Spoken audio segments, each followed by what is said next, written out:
Okay, I just want to say good evening and welcome everybody to the University of Wisconsin-Eau Claire 2013 Hall of Fame. We will have an unbelievable night tonight, and the stories you'll hear, both past and present, I think you'll be pretty amazed.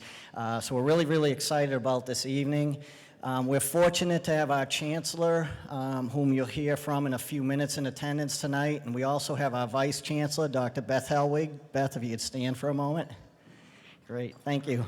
Good. I'd also like to have our athletic staff, those in attendance, they work really hard to keep that fine tradition of blue-gold athletics going. So could the coaching and support staff please stand?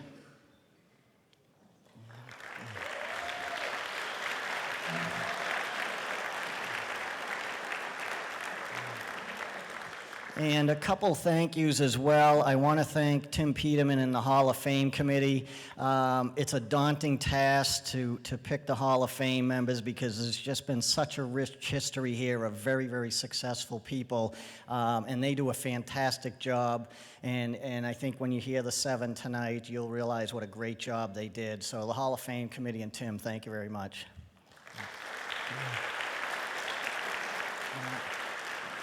And the alumni committee too as well, and I want John Bachmeyer, I know he's here. John, if you could stand up as well from the alumni office.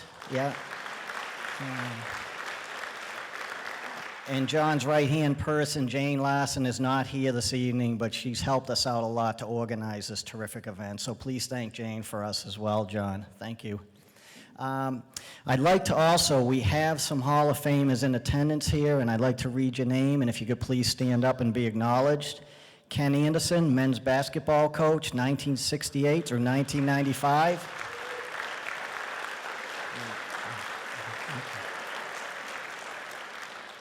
Lisa Herb, volleyball coach, 1985 to 2006. Lisa. Judy Kruckman, tennis coach, swimming coach, and athletic director, 1969 through 1984.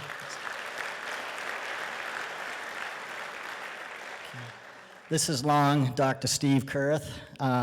Steve, athlete from 1958 to 1961, coach and athletic director from 1968 through 1992, and faculty athletics representative from 1992 to 2001.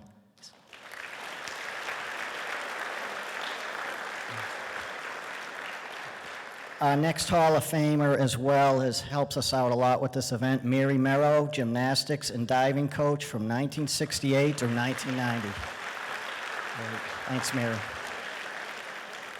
And Mr. Tim Peterman, sports information director and athletics administrator from 1967 through 2013.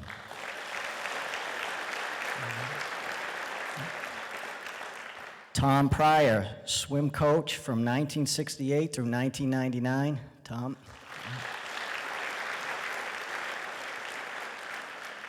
Jerry Brisseth, football player, 1956, 1957, and 1960 through 61. Jerry.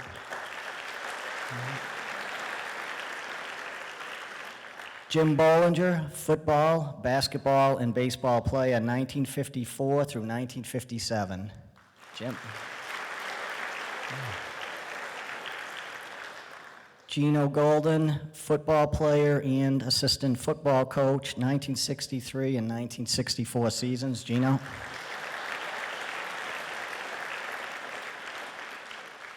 Russ Knutson, football player, 1954 and 1959 through 1961. Russ.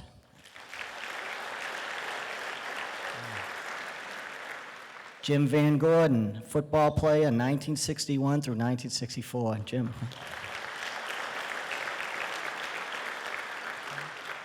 Arlene Meinholtz Beardsley, basketball player and track athlete, 1992 through 1996.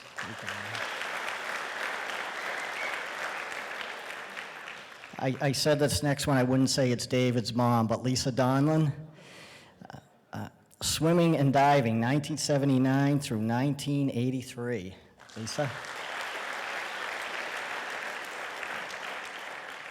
Laura Woden-Ecker, tennis, cross country, and track, 1983 through 1985.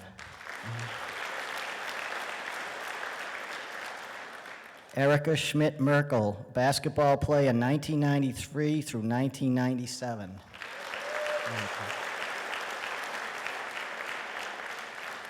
Katie Hickman-Monson, tennis player, 1993 through 1997. And Bob Wozniak, wrestler, 1988 through 1990. Bob?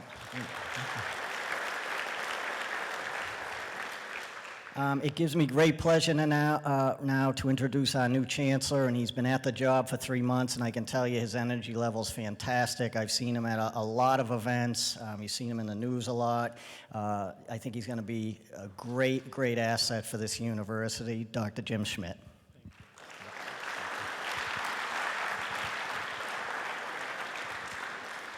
Thank you, Scott. It is fantastic to be a Blue Gold. Is it a good day to be a Blue Gold? Let's hear it. This is my very first Blue Gold Hall of Fame dinner. I am looking forward to getting to know you personally. I want to hear your stories. I want to hear your connections. I have the habit of sticking around a long time. I was at my last place for 15 years. And for 15 years, I got to MC the Hall of Fame dinner. So I know about these stories. I know about the connections. I want to hear your story. Privileged to be at the table with one of our Hall of Famers tonight. Jason asked me, basically, why do colleges do athletics? Doesn't make any money, does it? And I said, no. But today, as we hear about online education, and there's a role for that. My wife can't be here because she's doing her clinical, doing her online nurse practitioner's degree through the University of Missouri, but she's down in La Crosse doing her clinical. There's a role for online. But undergraduate education at UW-Eau Claire has always been the primary focus. Is it just about going to class? Is it all about a funnel of information being poured into your head? No. Students are here, young people are here from 18 to 22, 23. Why is athletics important? We cannot be the outstanding institution focused on liberal education without the experiences that not only our athletes have. Look at the marching band we saw today. Look at the student fans. It builds a sense of community, connection. Athletics teaches us so much about working with one another, critical thinking, interpersonal communications. As I talk to CEOs, not only in the Chippewa Valley, but at my previous institution, those are the things that our society is looking for. They're looking for those kinds of minds. They're looking for that kind of talent in their companies. But beyond that, places like UW-Eau Claire, think about it. Teachers, nurses, people in medicine, small business owners, accountants. These are the fabric of communities because these same people are coaching Little League, they're on the YMCA board, they're on their church board, they're on the city councils, their school boards, they're on their Rotary clubs, Kiwanis clubs. This is the fabric of our society. So when people ask me, is there still a role for schools like UW-Eau Claire? Why do we still do athletics? Imagine this world, imagine your community without the kind of grads that we have. So people have asked me, how's it going? Do you like your job? I love my job. How many of you get to be surrounded by 11,000 amazing, energetic minds, be stimulated by 1,400 faculty and staff who are committed to making sure that experience is amazing? I want to thank you for being here tonight. I'm going to hang around. I still have a fourth grader, and he didn't like moving once. So I'll be seeing you at the games, I'll be seeing you at homecoming in a few weeks, and I'll be seeing you right back here next year. Thank you for being here. Thank you for supporting this university, and congratulations to this evening's inductees. Have a great rest of the evening. Thanks, Alan.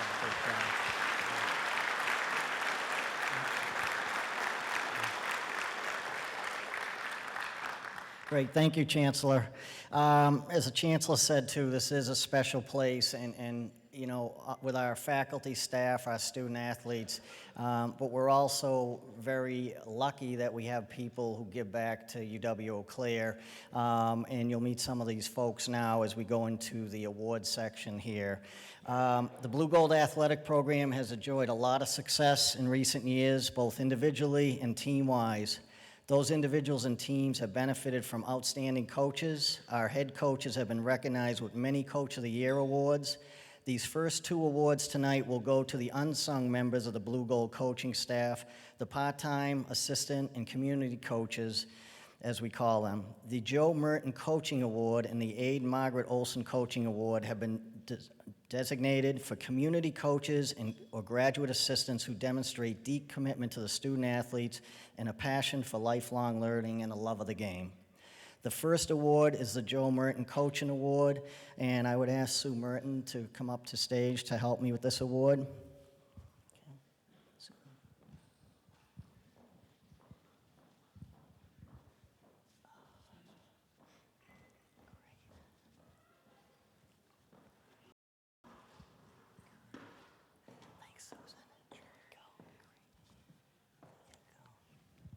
And if I could have men's ice hockey coach Matt Lone come up as well. Okay, and while Matt's making his way up here, this award is in honor of Joe Merton, who died in 2008. And Eric couldn't make it here this evening. He was very disappointed. He did make it to the football game today.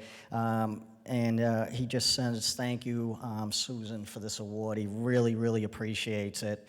And he's in our 7th year as an assistant hockey coach, and you have to have passion to do what Eric has done as long as he has. He has a full-time job as an account executive with Next Gear Capital, yet he breaks up his day at Blue Gold practices, which by necessity of a city facility is scheduled from 1 to 3 in the afternoon. In addition, Eric and his wife, Andrea, are parents of 2 small children. Head coach Matt Lone says Strand is extremely passionate about Blue Gold hockey. He credits Eric, a former Blue Gold player himself, with assisting in all aspects of the program, including the highly important facet of recruiting.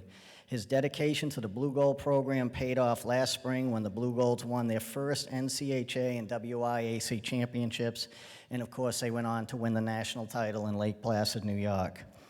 I'm extremely pleased to present this award, which was selected by the Blue Gold head coaches for Eric. The award is in the amount of $500. Congratulations.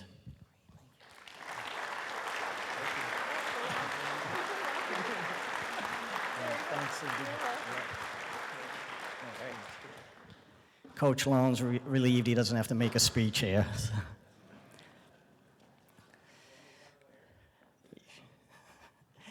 The second award this evening is the Aid and Margaret Olson Coaching Award. And if I could have Mary Shanknick join me on stage, and if Becca Bestel could join us as well. And while they're making their way here, Aid Olson was a Blue Gold athlete and coach, physical education department chair, and chair of the McPhee Building Committee. He is also a charter member of the Blue Gold Hall of Fame.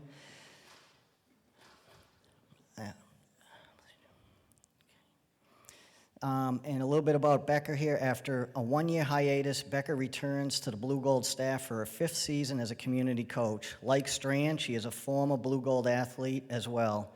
Also like Strand, she has a full-time job teaching biology at Eau Claire North High School, heading to Zorn Arena after a long day with her schoolwork. Head coach Tanya England says that Bestel is a rarity because of her high caliber knowledge, passion to teach, and maturity. Bestel works primarily with the Blue Gold Post players, and England credited Bestel with the development of standout players like Callie Halama, Ellen Plendel, and Hannah Mesick. Becker, I'm extremely pleased to present this award, which was selected by the Olson family in the amount of $500. Congratulations.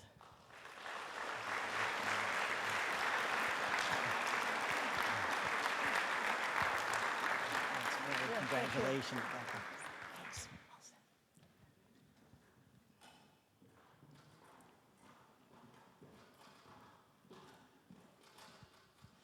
I would now like to have Jim Mueller please come to the stage.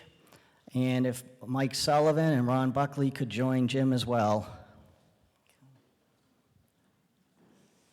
And while they're making their way, one of the things we recognize in athletics, much like our assistant coaches, community coaches, these folks are really important to help us as we move our athletics program forward. And in 2010, we wanted to recognize folks that go above and beyond with really no skin in the game on their part. They just want to help our student athletes and our coaches out. And in 2010, we decided to come up with the Jim Mueller Spirit Award, and of course, Jim was the primary person to get that going. And this year, we have multiple winners with Ron Buckley and Mike Sullivan. And I don't want you guys to get mad at me, I'm just reading the script here, okay? But between the two, they have 96 years of association with Blue Gold Athletics.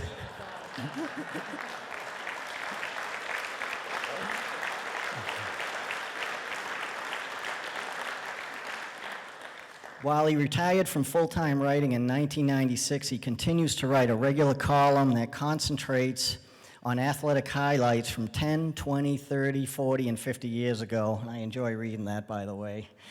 Mike Sullivan became sports director at WBIZ Radio in 1974 and has been the voice of Blue Gold Athletics for live coverage of football and men's basketball in particular, but also Blue Gold hockey and women's basketball. While the typical Division III program does not get a lot of media attention, the Blue Gold program has been an anomaly thanks to Ron Buckley and Mike Sullivan. While Blue Gold Athletics is not their only beat, no other media personnel have the knowledge of Blue Gold athletes and coaches and covered Blue Gold Athletics to the extent that this pair has. Because of this fastidious record-keeping and historical perspective, Buckley brings instant credibility and integrity to his reporting. Sullivan is a well-prepared broadcaster who does considerable homework before he goes on the air to call a Blue Gold game. Both of them have developed a great relationship with members of the staff and Blue Gold athletes. Many Blue Gold athletes were covered by Sullivan and Buckley long before they became Blue Gold athletes because of their extensive prep coverage the pair provide to Northwestern Wisconsin. While Buckley and Sullivan are easily recognized personalities in Northwest Wisconsin, they are well known throughout the state.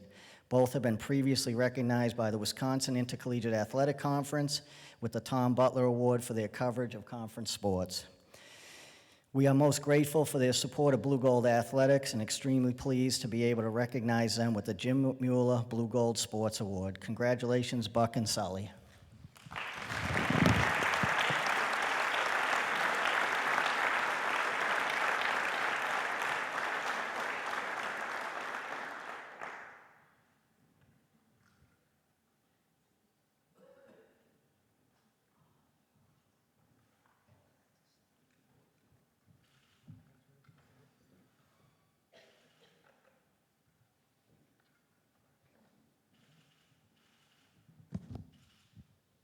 Great. Congratulations and thank you, Mike and Ron.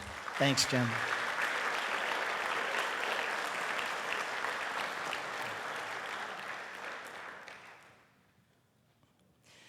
Our final special award is the Sandy Schumacher Courage Award. To present this award, I would ask Leslie Huntington to come forward. Besides being the women's fast pitch head coach and winning a national championship in 2008, Leslie is also our senior women's administrator. After presenting the Courage Award, Leslie will also handle presentation of the Super 6 Awards. Great, thanks, Leslie. You want that?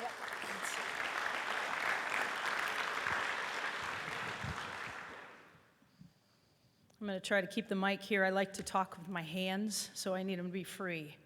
At this time, I'd like to ask Jean Regal and Renee Smith to come to the stage, please.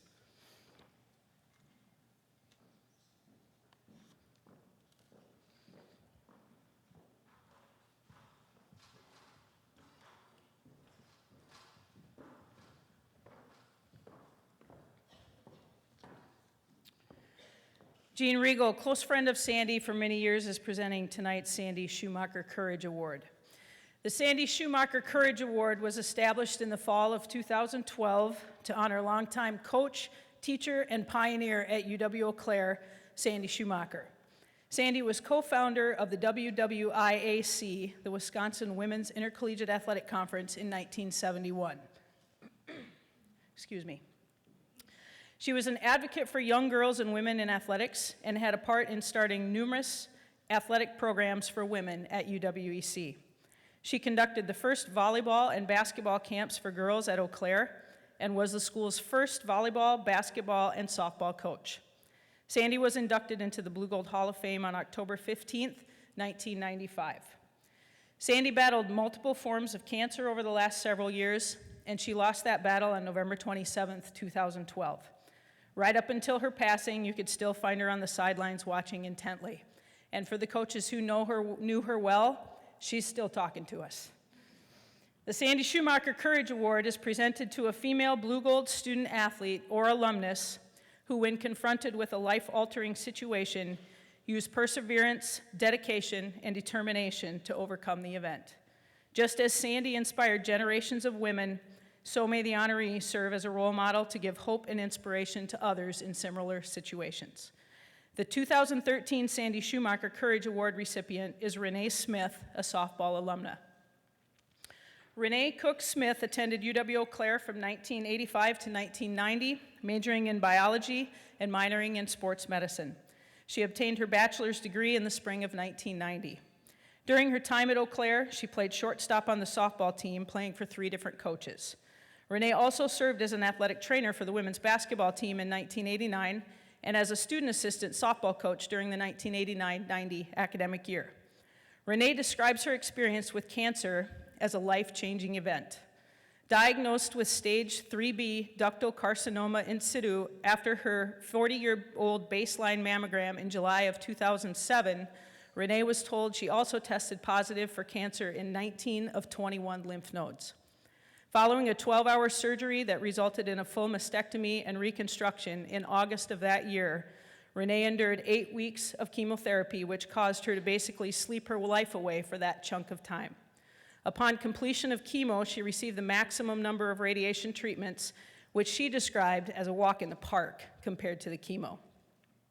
A few years later, she was diagnosed with precancerous cells in one of her ovaries and had to endure another surgery. On March 14th, 2013, Renee celebrated her official 5 years in remission. Congratulations, Renee.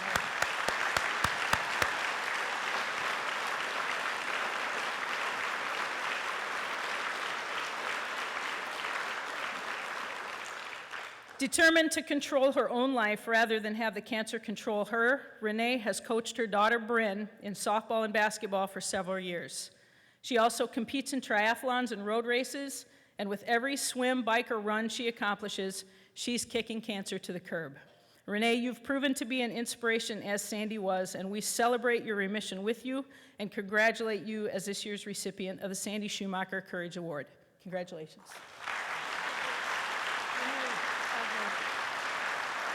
On behalf of Sandy, her commitment to life, her courage, and her commitment to athletics, I present you with this 2013 Sandy Schumacher Courage Award.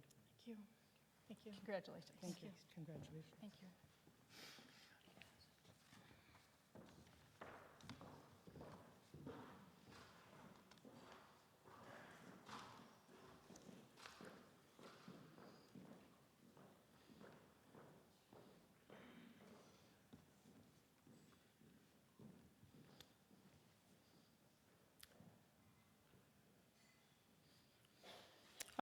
Go ahead and move on with the Blue Gold Super 6.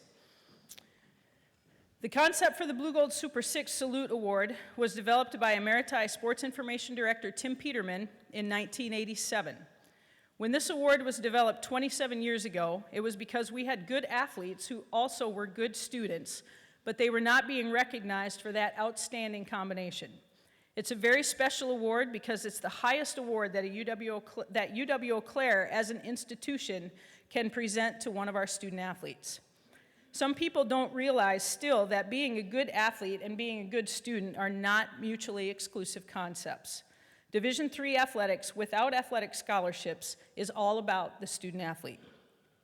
This evening, we are recognizing individuals who are taking a lot more from their college education than just good grades. These individuals have learned a lot about the game of life from their classroom outside the classroom. They know the value of the journey, the benefits of time management, the confidence gleaned from meticulous preparation, the results of overcoming adversity, the success resulting from hard work, the pride from setting goals then reaching them, the satisfaction from doing their best, and the brotherhood and sisterhood developed as part of a team. These athletes represent the best of the best. Last year's Blue Gold class of some 516 participants achieved a cumulative grade point average of a 3.124, with over 300 of them making the Conference Scholastic Honor Roll for having over a 3.0 GPA for the year. Last year's 3.124 GPA marked the 12th year in a row that the athletic department has had a 3.0 or better. Words just don't describe the magnitude of that accomplishment, but it certainly exemplifies the university's motto of excellence and points to the great balancing act that UW-Eau Claire student athletes maintain between their academics, athletics, community service, fundraising, and social life. We will now salute this class of Super 6 recipients. These recipients were selected from a group of student athletes that truly all deserve this award. At this time, would the Super 6 recipients please come forward to the platform along with their coaches?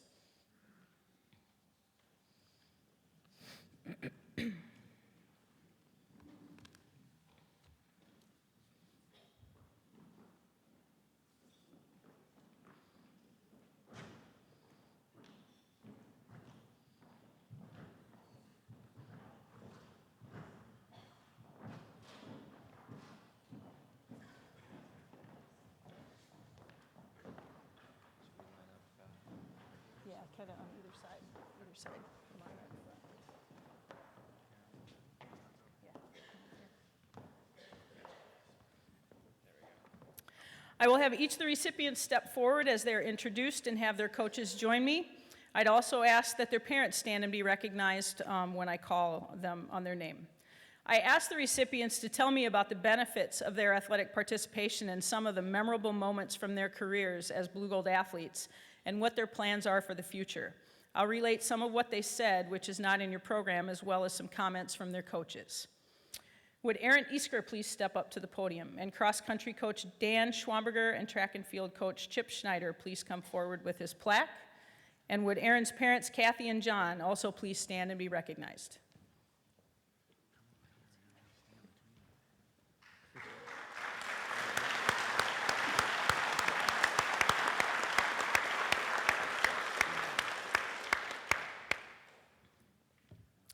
Described by Coach Schwamberger as the fastest 10K runner in school and WIAC history that almost wasn't. Aaron had never run a 10K heading into his senior track season, but challenged his coaches and his parents to support him, then went on to capture a national championship in the event. Coach Schwamberger commented that everyone knew that if you wanted to be good, all you had to do was follow Aaron around because he did everything in his power to be the best student athlete he could be. Aaron's most memorable moment was at the 2013 Outdoor Track and Field Nationals when he was able to compete one last time with his teammates and friends. He was fortunate enough to win the 10K National Championship, placed 5th in the 5K, and the team brought home a national runner-up trophy. He described it as the best weekend of my life. Among the benefits of being an athlete, Aaron pointed out meeting new friends and traveling to places he had never been. He also says he became a better student, athlete, and person, in addition to learning about the rewards of hard work and dedication by being involved in athletics. Aaron graduated last spring with a 3.4 GPA and a degree in kinesiology and is currently working at Gold's Gym as a personal trainer. His career goal is to work with a professional sport team as a strength and conditioning coach. He also plans to continue competing as a distance runner and joining a running team. Aaron, we congratulate you on your selection as a Blue Gold Super 6 recipient.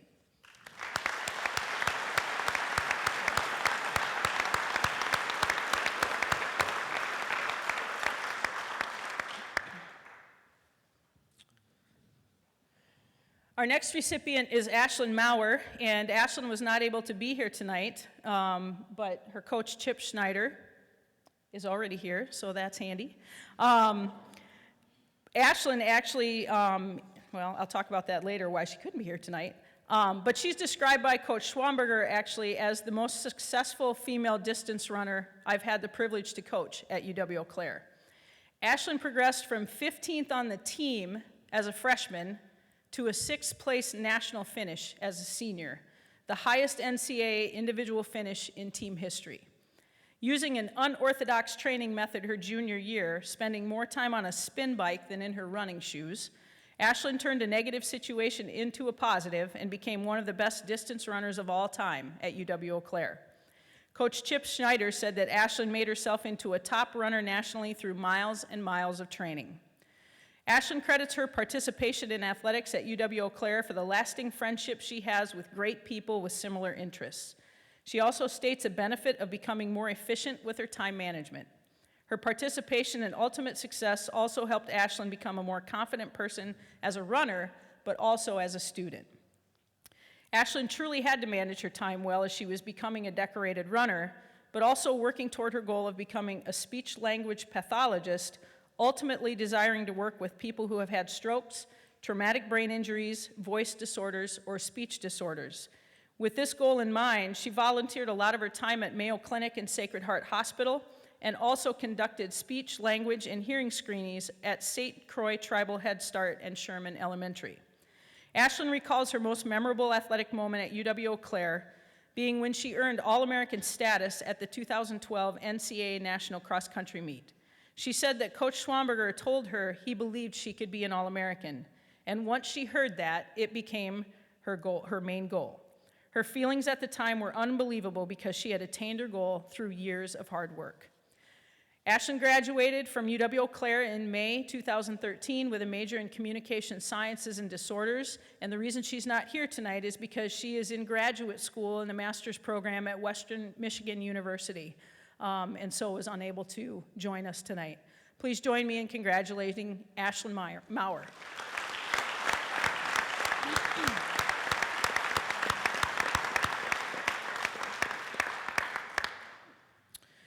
Would Jeremy Kieser please come forward, and would his coaches Dan Schwamberger and Chip Schneider also please come to the podium?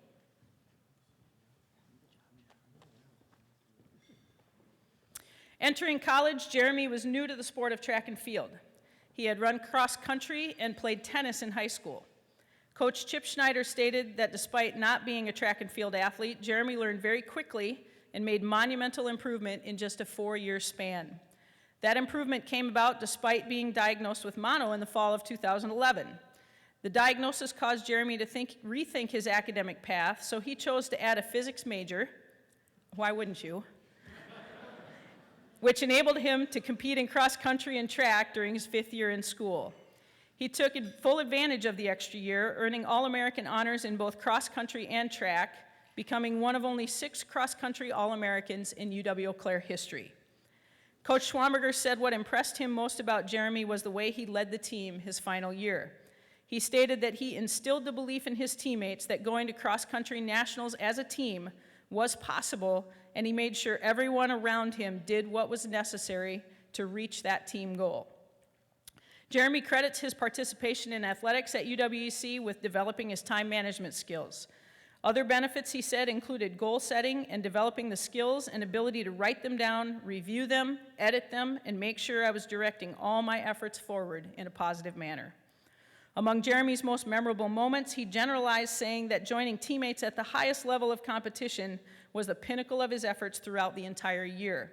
He said the first time he competed at nationals was particularly special, as it was held near Los Angeles, California, and he pointed out the joy of the journey there and the time with fellow Blue Golds, as well as other WIAC athletes. Jeremy graduated in the spring of 2013 with a 3.92 GPA and degrees in computer science and physics. He is currently a PhD student in computer science at the University of Minnesota. He plans to earn his doctorate and then possibly join a think tank group at Google, IBM, or Amazon. Anybody familiar with that? Congratulations, Jeremy, on your selection as a Blue Gold Super 6 recipient.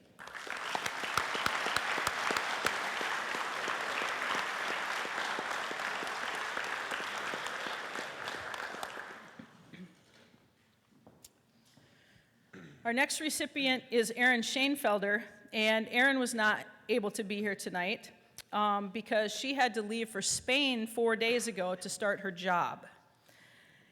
Athletic ability, brains, and a great teammate and friend. I would say Erin has it all. Those are the words used by Coach Schneider to describe Erin Schoenfelder. In addition, Coach Schneider stated that it's seldom that a top recruit lives up to everything you expect them to be when they arrive on campus, but Erin did just that. Team captain, team MVP, two-time conference champion, school records, 5-time All-American, outdoor track and field Scholar Athlete of the Year, indoor track and field Scholar Athlete of the Year, and graduating in 4 years with a 3.98 GPA in elementary education with a Spanish minor. I got tired just saying that. But add to that a summer of studying in Spain and another summer to do research in Cuba. What more could there be? Well, there's such a thing called the Elite 89 Award. That award was founded by the NCAA, and it recognizes the true essence of the student athlete by honoring the individual who has reached the pinnacle of competition at the national championship level in his or her sport, while also achieving the highest academic standard among his or her peers.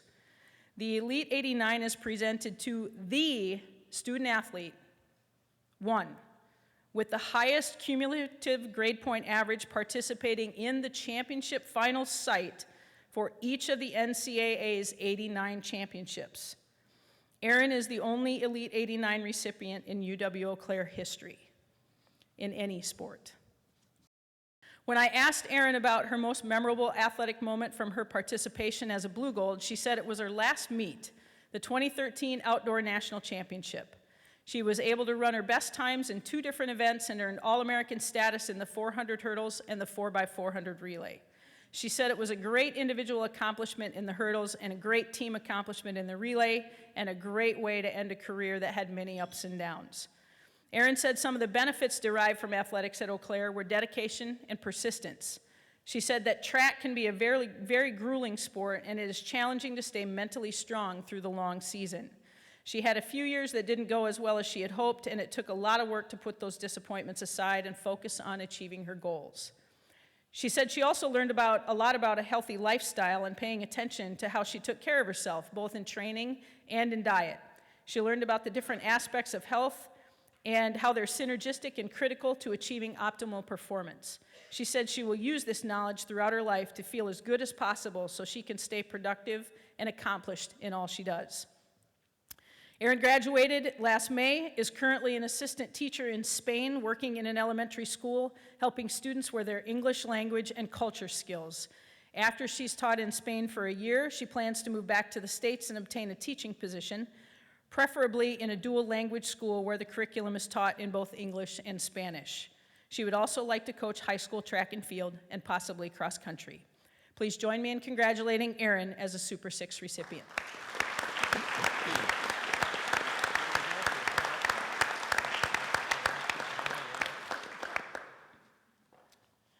Would Jordan Singer please come forward with men's ice hockey coach Matt Lowen? And would Jordan's parents, Irv and Judy, please stand to be recognized?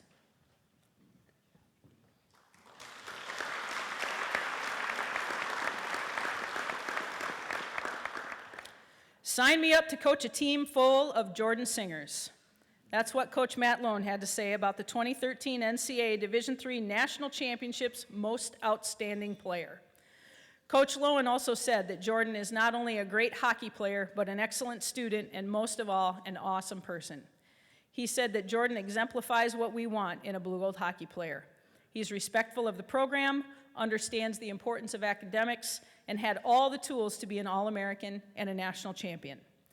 It's probably no surprise to anyone that Jordan's most memorable moment as a Blue Gold was winning the national championship in Lake Placid, New York, along with receiving his ring just a few hours ago. You got that? Yeah? Let's see it. There it is. All right. I got one.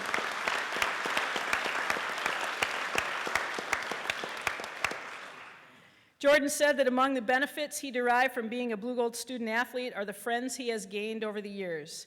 He knows he has left Eau Claire, but the friendships will last a lifetime, and there are people he can always count on. Jordan graduated last spring with a 3.55 GPA and a degree in business management and is currently working at the family appliance store in Mounds View, Minnesota, helping his dad with day-to-day operations and learning from him on a daily basis.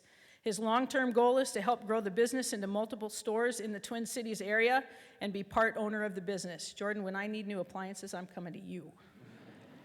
And I'm not kidding. Please join me in congratulating Jordan Singer as a Super 6 recipient.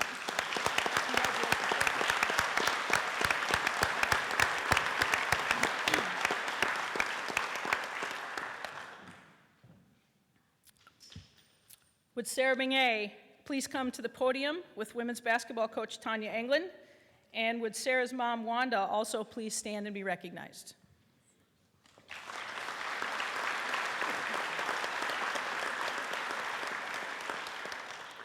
Coach Englund describes Sarah with these words: quintessential example, inspirational teammate, embodiment of Blue Gold pride, and selfless, humble human being.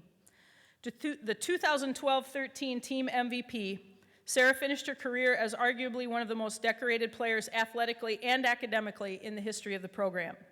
She was a National Jostens Player of the Year finalist for her performance on the court, but was also a WIAC Scholar Athlete and an Academic All-American, one of only 3 players in women's basketball history to be named Academic All-American.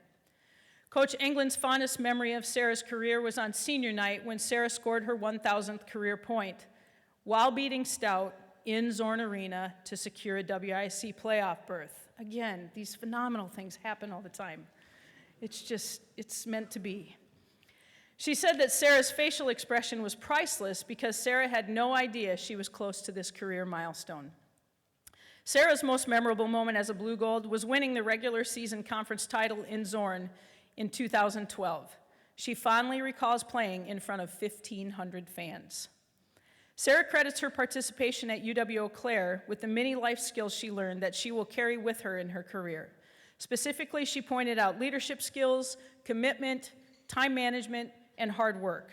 But most importantly, she said she gained a strong group of friends in her teammates and the community who she knows she can count on for the rest of her life.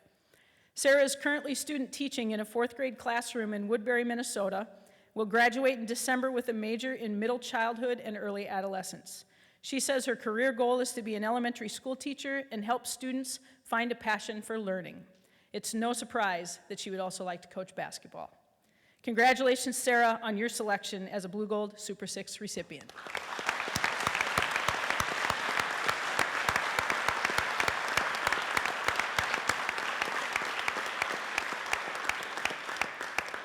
Ladies and gentlemen, it is truly an honor and a privilege for me to present yet another outstanding class of Blue Gold Super 6 recipients, and I ask you to join me one more time in congratulating this talented group of student athletes.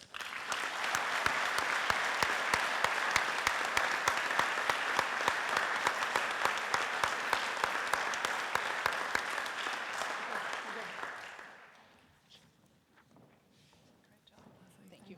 Thank you.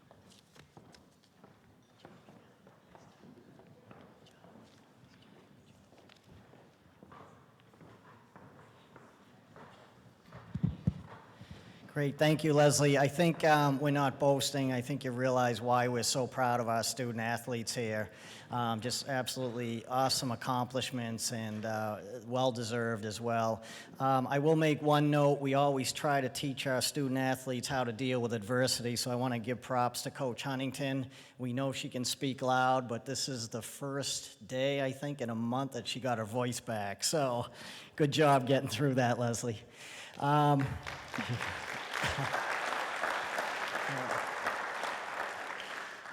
very pleased and honored for our next guest, our Master of Ceremonies for the main event here for the Hall of Fame, Rick Foy. And you can read through his bio, which is very, very impressive. But I think 2 of the most impressive things, he's a graduate of UW-Eau Claire, and he met his wife here as well.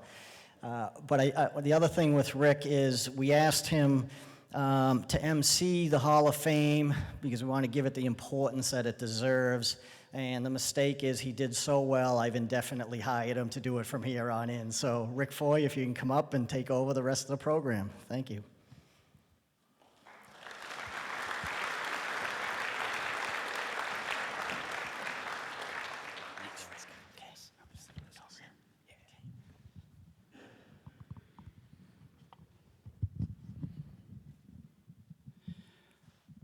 Well, thank you, Scott.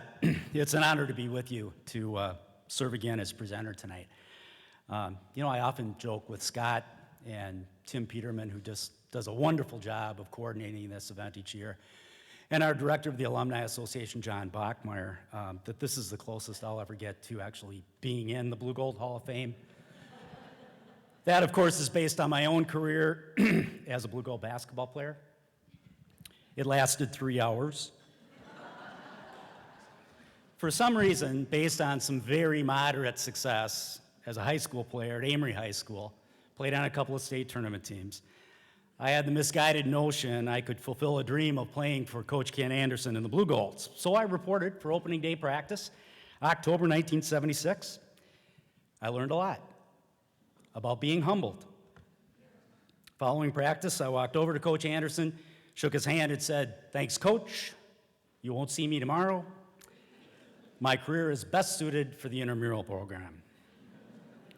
Coach Anderson, without hesitation, said, "That's a great idea."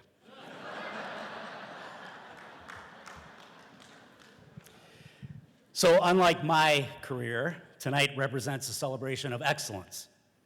Thus far, we have recognized various levels of excellence with the Super Six Award, Blue Gold Spirit Award, Coaching Awards, and Courage Award. Now we'll move back in time to acknowledge our tradition of excellence with our Hall of Fame recipients. Men's athletics dates back to the fall of 1916 with the founding of this institution. Women's athletics was formalized in 1971. We now boast 9 national championship teams, 149 conference championship teams, and 68 individual national titles. In the early years, there were a limited number of teams, but in the last quarter century, the sports module has been expanded to 22 teams. Each year, some 550 student athletes compete in these sports. The quality of our student athletes is such that now, every year, there's an expectation that at least half the teams will be represented in postseason competition with full teams or qualifying individuals.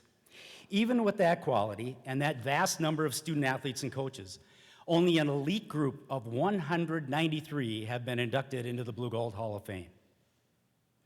It was established in 1973, and tonight we'll add 7 more to that group to make it an even 200 out of some 9,000 athlete names and scores of coaches that are listed on our website. To earn the title Hall of Famer as a student athlete, the individual must have shown distinctive, unique, or exceptional ability in his or her sport. Because that criteria alone doesn't completely narrow the list of candidates, the individuals must also have distinguished themselves in their profession or personal lives since leaving the institution. For male athletes, there is a waiting period of 15 years since they last competed, and for female athletes, the waiting period is now 13 years. For coaches, their success at UW-Eau Claire, as well as their concern for their student athletes, both on campus and after leaving this institution, all impact their selection. We'll present these candidates individually, tell you some key things about them, and then give them an opportunity to share some thoughts with you. Director of Athletics Scott Kilgallen will present them with their plaques, and will also pronounce a formal induction when all 7 have been presented. More details about each candidate can be found in your banquet program. We'd like to have all 7 seated before you throughout this presentation, so at this time, could we have the new inductees please come forward and take a spot on the stage.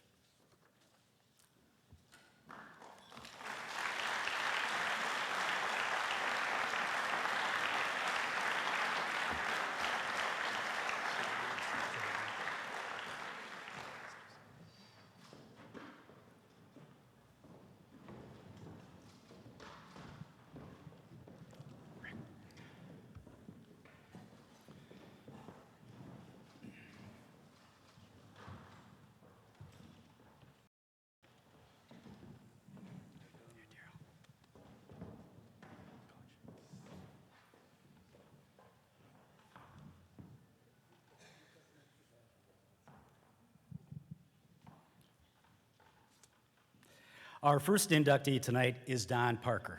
Coach, would you please move up to the podium?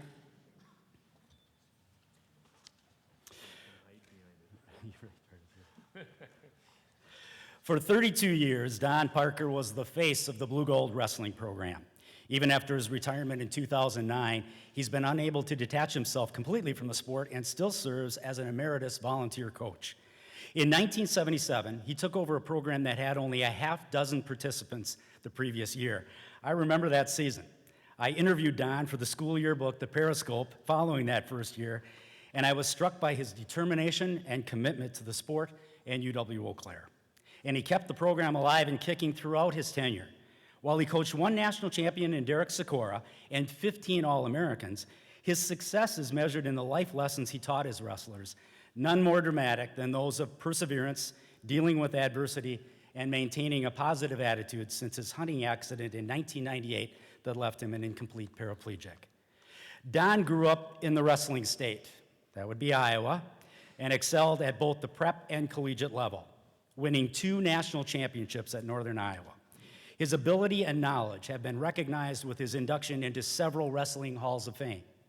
His peers saw his leadership and organizational skills when they elected him president of the NAIA Wrestling Coaches Association during his career. Don was also a Blue Gold assistant football coach for a dozen seasons, including the conference championship years of 1981 and 1983. One of his former wrestlers congratulated Don on his selection, calling him a man of honor and integrity, and saying that he was greatly influenced by his coaching and life wisdom during his years at UW-EC. Another pointed out that Don was an inspiration to him and many others. Ladies and gentlemen, it is with pleasure that I congratulate and present Don Parker as a new inductee into the Blue Gold Hall of Fame.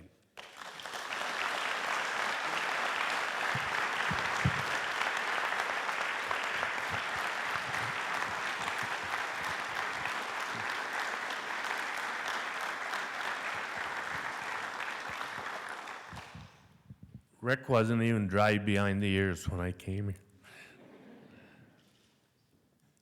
First off, I want to thank the selection committee, and I want to also congratulate the other inductees. It is a great honor. Like Rick said, I have been in other ones before, but this one is going to be the one that means the most. Hundreds of times I have gone by the wall with all the inductees, and I feel honored to be a part of one of those people. There's been many stories, and most of the stories would be boring to most of you, and I've already talked about some of those.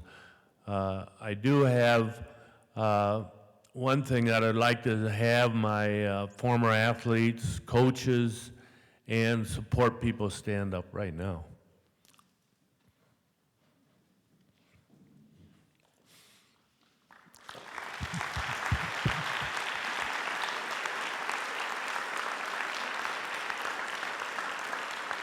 Awards like this wouldn't be possible without the athletes and the assistant coaches and the support people.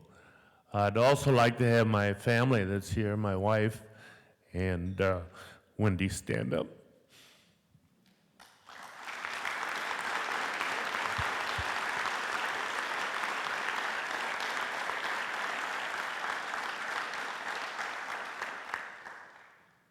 I didn't bring any notes because I knew I could BS for the little time that I had. Plus, without my glasses, I wouldn't be able to read the notes anyhow. I do have one story that I would like to tell. I'll probably regret telling it, but this happened probably my 3rd year here. And like Rick said, we had 6 guys that first year, so with 10 weights, we didn't win many matches. Well, the 3rd year here, we had some pretty good athletes, and we were about to wrestle Hamlin, And Hamlin didn't have much of a team, and we were right in the meat of our schedule. So I pulled about 3 of my starters out to give them a rest. Needless to say, Hamlin beat us. My supporter for 45 years, the coach behind the coach,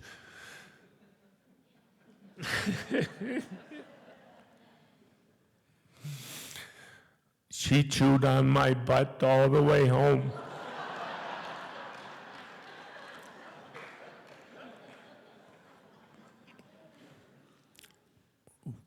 We got home. 15 minutes later, she storms into the house, goes to the bedroom, and slams the door so hard she knocked it right out of its socket.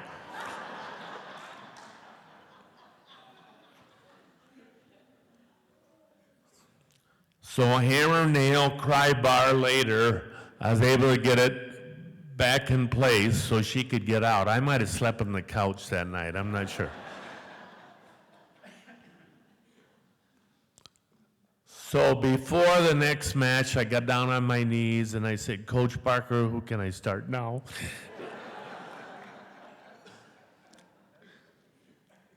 Like I said, I may regret this. I may be getting the hammer and nails and cry bar out tonight. But basically, there are a lot of people that have supported the program. I appreciate that, and I thank you for putting me in the wall with all those great people that are already there. Thank you.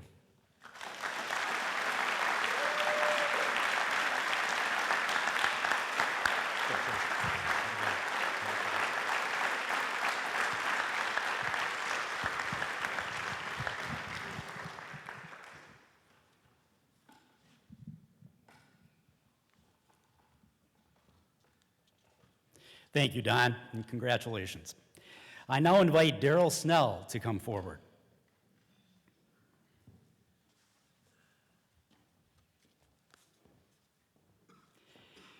Do you know what happened 60 years ago this fall? The Blue Gold school record for the longest punt return was set in a game against Whitewater. Daryl Snell returned the punt 95 yards for a touchdown, and no one has bettered that mark in the 575 games played since then.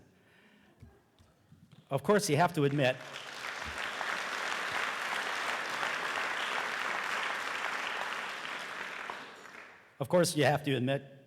Coach, that you really haven't given anybody much of a chance to break the record. 95 yards. I mean, a coach today would probably bench you for fielding a putt at the 5-yard line instead of letting it bounce into the end zone, right? Daryl was MVP in that 1953 season as the Blue Goals finished 5-3 and then led the team in rushing and scoring during the 1954 campaign when the Blue Goals rolled to a 6-2 record. Like Don Parker, Daryl's legacy will be the life lessons and influence on those he coached and led in the years after his graduation. After short stints in Balsam Lake and Abbotsford, he returned to his hometown, Spooner, to serve 31 years as teacher of science and physical education, coach of football, basketball, baseball, and track, and principal. Letters of support for Daryl's selection into the Hall of Fame came from his superintendent, fellow coaches and players, media, and offered a variety of statements about why he was successful. One said that Daryl had the ability to instill in his athletes a desire to achieve goals beyond their normal traits. One of his former players said, "Coach Snell got me to accomplish things I never thought I could." Daryl was praised for emphasizing sportsmanship in athletics. Another said he had the ability to communicate his thoughts in simple, concrete terms. A college teammate said he treated the younger players with respect and never flaunted his success. Daryl cared enough about the Spooner school system to become a member of the school board after his retirement and share his knowledge and expertise about the district.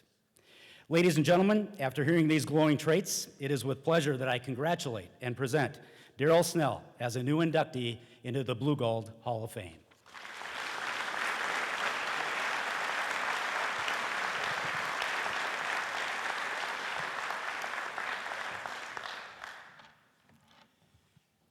would like to thank all the people who made this induction possible. I have been doubly honored to be a Blue Gold and now a member of the Hall of Fame. I wish to thank all my friends, especially those who drove down from Spooner, my family, and all the teammates that I have met tonight here at this occasion. I would especially like to single out Mr. Tim Peterman with the manner with which he has handled our many requests and questions this past month. In 1951, my father put me on a train to begin the greatest adventure of my young life. You must remember that the world was very different at that time. We were just coming out of World War II, and we were just starting the Korean conflict. Parents weren't as protective as they are today. Coach Ade Olson met me at the depot, took me up to the temporary barracks that served as our dorm during preseason practice, introduced me to a couple of my new teammates, and left me on my own. I can truthfully state that without football, I would have been on a train back home within a week.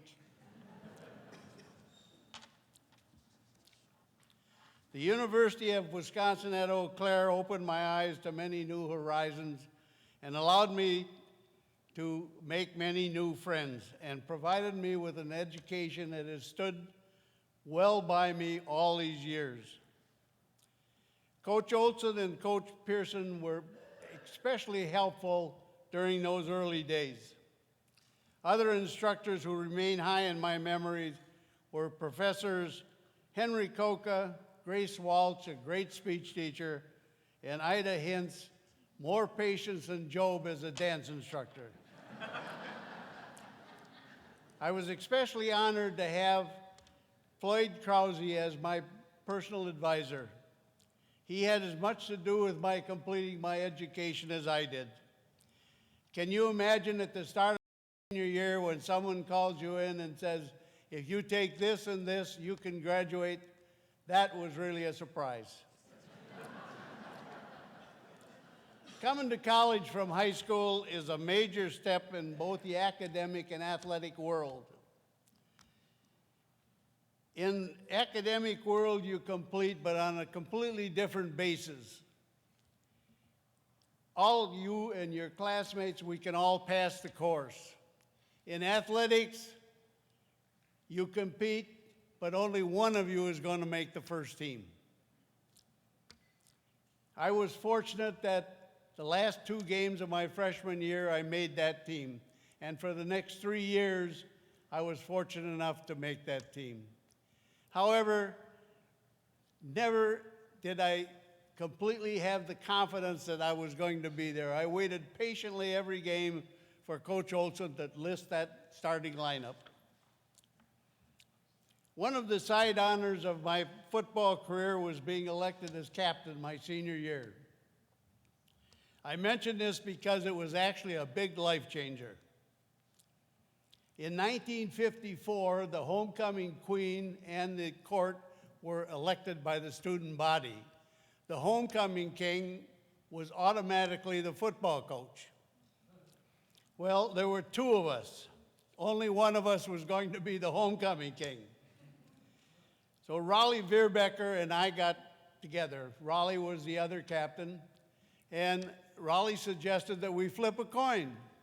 And I said, no, Raleigh, you're the captain. You're the homecoming king. Now, you might think that that was pretty unselfish on my part. However, in that day and age, we were not as politically correct as we are today, and I might have been a little bit of a chauvinist, because the queen, Joanne Keel, a very lovely lass, was taller than I was. And Raleigh was taller than she was, so I said, Raleigh, you're the king.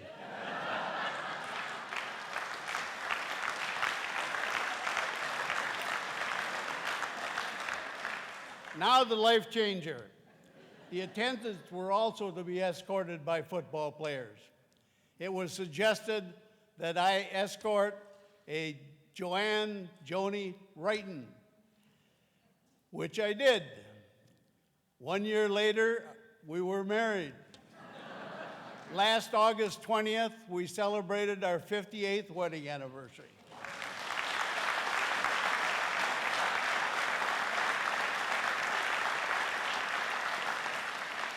I'd like to take a moment to recognize my family who's here in Mass. My sons, Joe and Dan Snell and Steve Mann. My daughter-in-laws, lovely, hardworking, and wonderful moms, Julie and Gloria Snell and Patty Mann.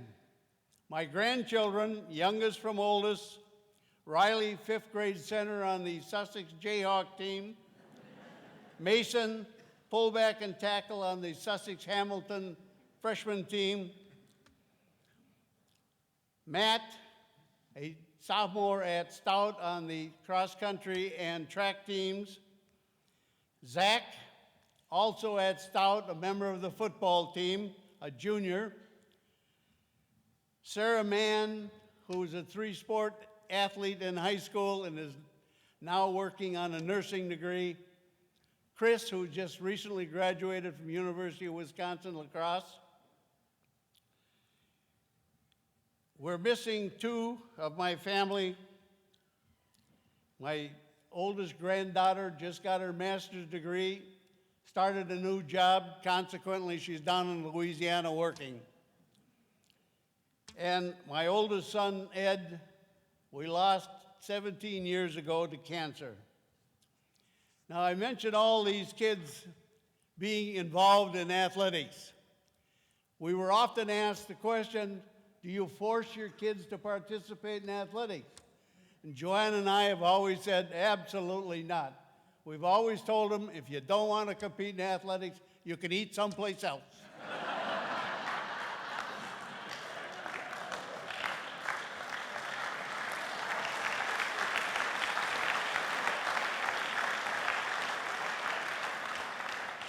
One last area to cover is that 95-yard punt return, a record that has lasted for 60 years. As you know, records are made to be broken. My grandkids explain to me why this has stood this long. They tell me most punt returners aren't dumb enough to catch the ball on the 5-yard line. Thank you.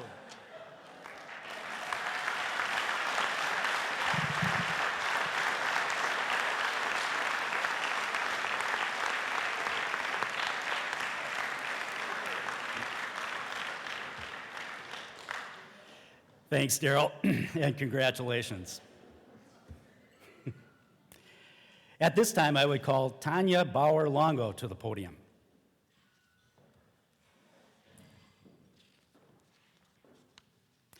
In basketball, the players that score tend to get the most recognition.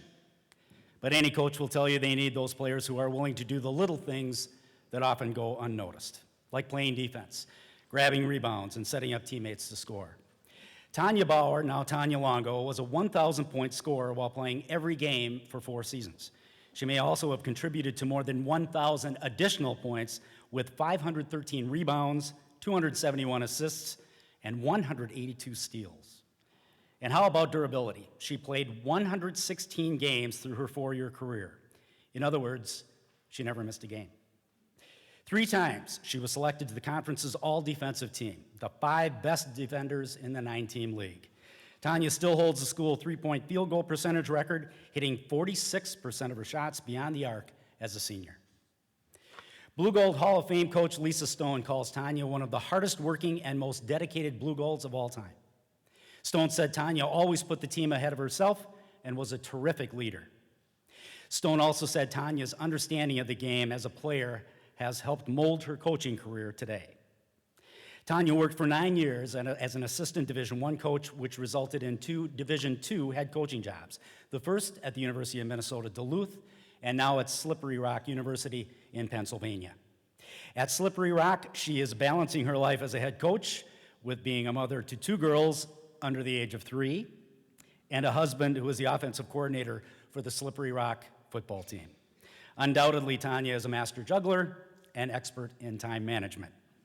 Ladies and gentlemen, it is with pleasure that I congratulate and present Tanya Bauer-Longo as a new inductee into the Blue Gold Hall of Fame.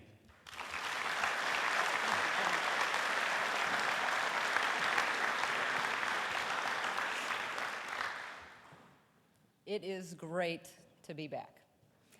As he just mentioned, I live in Pennsylvania, so I just flew in last evening, arrived at the Eau Claire Airport. Make my travels easier, I flew right in here to Eau Claire. And invariably, I got off the plane and not really expecting this, but as I walked through the doors into the lobby entry area there, I got a really big rush of emotion.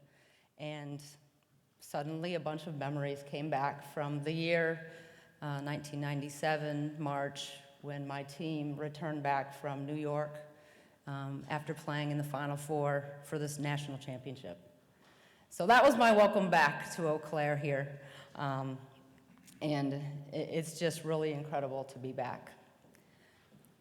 Invariably, as a coach currently, I find myself getting to tell my story over and over again, and it's really not because I like to talk about myself. However, I'll have young ladies visit our campus that are potential recruits for me, and their parents are typically with them, and it goes something like this. I mean, I just feel so fortunate with the experience that I had. I got to play on a beautiful campus. I got a great education.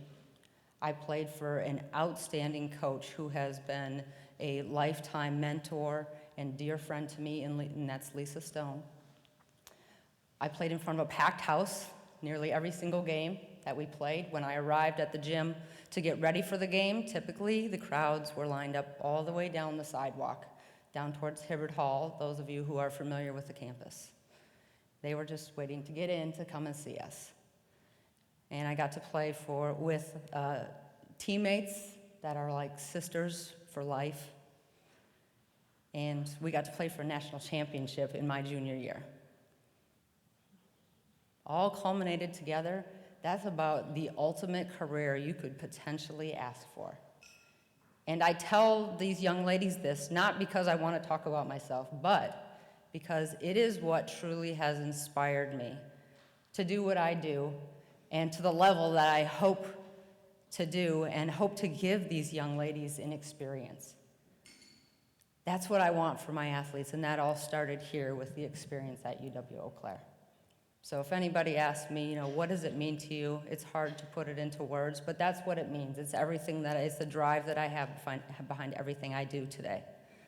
And so for that, I thank everybody who really has been a part of that experience for me. I will say some thank yous, and invariably I'm going to miss someone, and I apologize. But first of all, for the Hall of Fame Selection Committee, thank you so much. I'm just truly humbled. To Tim Peterman. Tim, I've been at several universities at every level, and you are one of the best.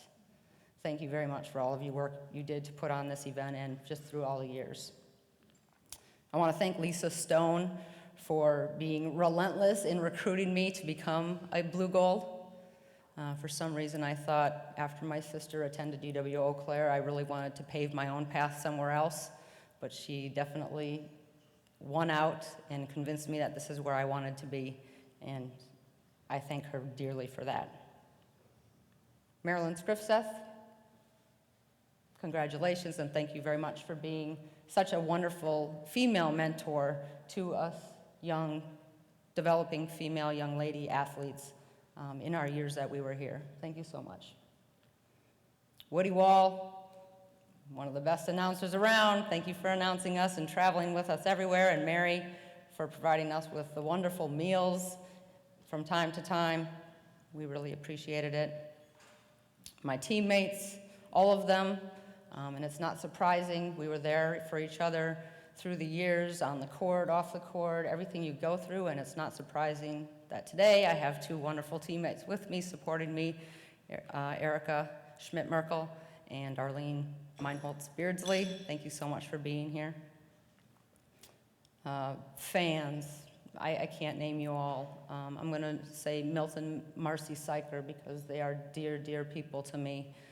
But for all of you, thank you so much for all of your support through the years that you had gave me, my teammates, and all of the sport teams that keep playing on and on as the years continue.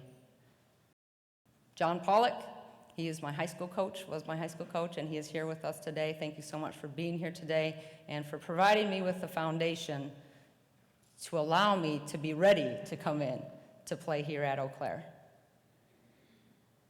And last but not least, my parents, thank you so much for supporting me through all of the years in all of my basketball and all of the travels, and just, you know, for putting that hoop up for me in our shed we have on our farm so I could put up lots of shots. And just thank you so much for the support, and to my family, who part of them is here today and the other part just has really supported me through the years. So thank you very much.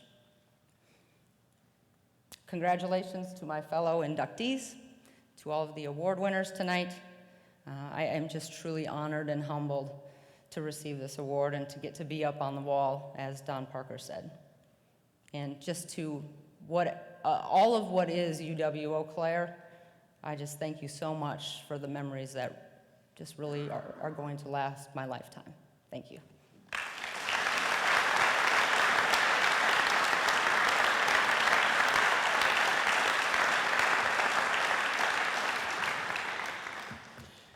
Thanks and congratulations, Tanya. At this time, I'd invite Jason Slykew to come forward.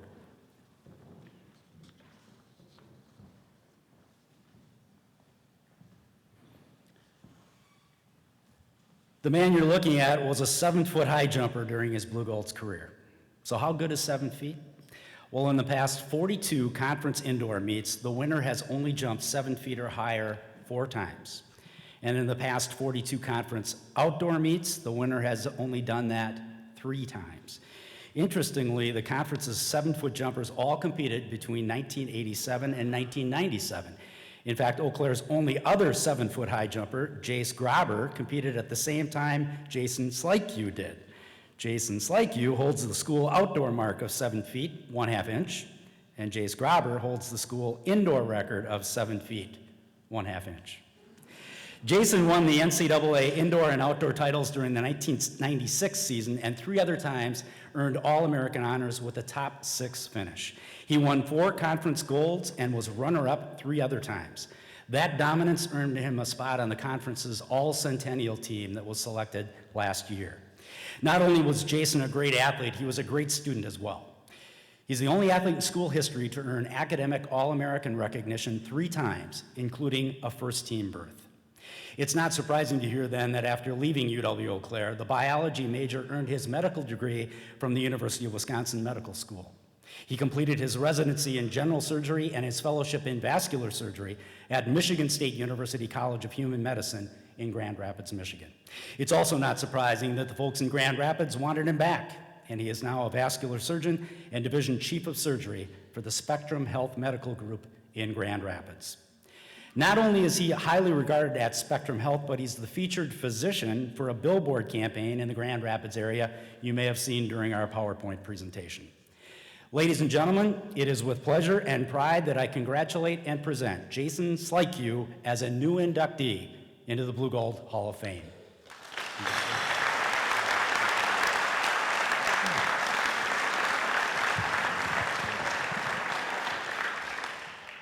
Thank you very much for that introduction. It's really an honor to be here, and I want to congratulate everyone that has received an award tonight.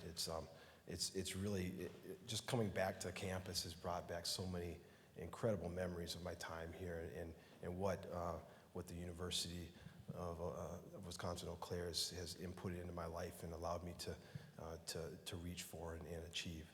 So I really thank the selection committee and this school for the excellence and the ability to do both the sports and academics and still be able to reach the goals that you want with that. So I wanted to, when thinking about what to talk about, I wanted to take the opportunity to thank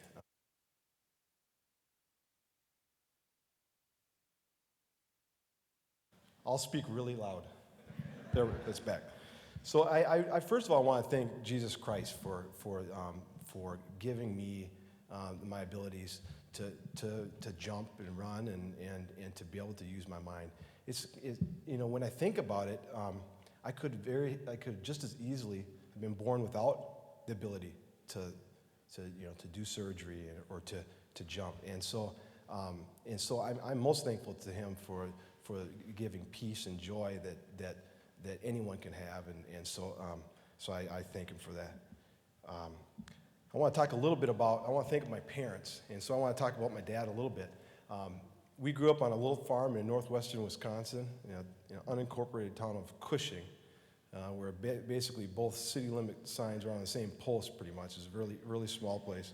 And it was there that I learned the value of hard work on a farm, throwing hay bales around, and disking and plowing and working alongside my father was a special thing that not every kid has an opportunity to do.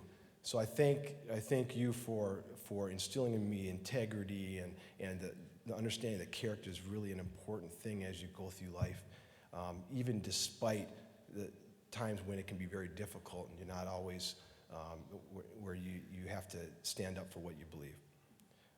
He would call me Doc. That was my nickname from early on. It was almost, in a way, I guess, prophetic. And so I appreciated that. He also, a lot of the kids like to trap gophers and for extra income, believe it or not, where I grew up. He would never let me do that. He always told me that he was very emphatic about the fact that I will not let you do this because your hands are going to be used for something special at some point down the road, and I wanted to make sure that we saved that. And so I appreciate that. To my mother, she had the courage to, when I was in school, I was not getting the education that she felt that I needed at the time. So she took my sister and I out of school and homeschooled us for a while. And that was an important thing in terms of my development, my sister's development, and I appreciate the fact that you had the courage to do that. And then I watched her start a business, a greenhouse business that grew into a commercial greenhouse business. And so the lessons learned with entrepreneurship and growth and delayed gratification and diligence, those are things that I appreciate about my mother. I wanted to also thank some coaches. Coach Anderson is here. It was great to see him again. He's the one who recruited me. Track and field, I was not recruited here for track and field, but Coach Anderson, he gave me the introduction to Mike's Smokehouse. I remember coming in and hitting Mike's Smokehouse. And I remember, and Coach Gibbons actually went way up on a cold night up to Grantsburg, Wisconsin to see me play and put the bug in, I think, Coach Anderson's ear to come down here. And I ended up only playing for 2 years, but I had so many lessons I learned through the tenacity and being coached by a Hall of Fame coach. There's another coach that I really wanted to talk about, and that's Coach Hartnett. And he wasn't able to be here. He's actually out of the country, but he had a unique personality, but he was very. He had an unbelievable ability to actually help you to focus on the mental aspects of the high jump. High jump is very much a mental game, as much as it is physical. And so he would change the pits in such a way so that it would be all diagonal, so it would throw us off to try to get us to be prepared for the unexpected. He would put the bar up at 8 foot 1/2 inch, the world record, and so that would get used to seeing the bar at a height that looked impossible. But it's amazing how when that bar came down to the 7 foot, which was that barrier that was hard to clear, it looked different when you were looking at an 8 foot bar. That 7 foot looked achievable. And so I really appreciate the way that he prepared. Even talking about the tarmac where I would jump as a launching pad, so that I would think of myself as a rocket coming off there. Those are all things that he was able to give to me.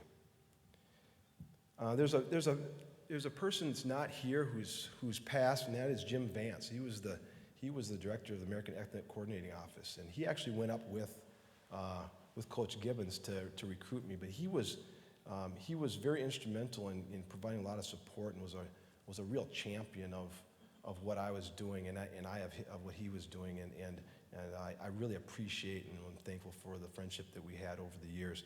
And he actually had a significant impact even in his last days in terms of my career in medicine. And so I thank him for that. When I was here, I lived in Towers dorm and had an unbelievable time there. But as you can imagine, in Towers, it was a little hard to get studying done. We had a lot of fun, let me tell you. When trying to get into medical school, I wanted to be able to study a little bit more. And there was a family that actually offered for me to stay with them, and that was Mark and Marcel Hull, who are here tonight at the table with me. And I really appreciate the fact that you were willing to open up your house to me and make me feel welcome. Marcel she knew I was studying late hours, pulling all-nighters, and she would come in down to the basement where I was staying, and on the weekend she'd say, I wanted to just let you know that I've got breakfast ready for you. She would, how many college kids had that opportunity when they're away from home? So I really appreciate the fact that you were so warm and welcoming and cared for me, and it really brought me in as part of the family.